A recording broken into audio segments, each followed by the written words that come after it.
Dealing with Toxic People in Your Life, Part 3. I would highly recommend the YouTube channel of clinical psychologist and narcissist expert Dr. Ramani. From her, I learned to go deep.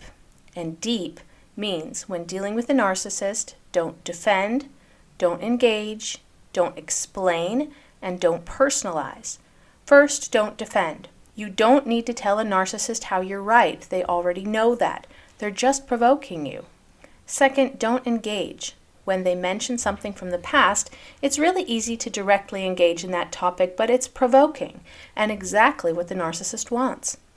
Third, don't explain. You don't have to explain to anyone why you made the choices you did. What's more is that they only want the explanation to poke holes in it. Don't give them that ammo. And finally, don't personalize. This is not about you. It's about them. Don't let their attitude mean anything about you.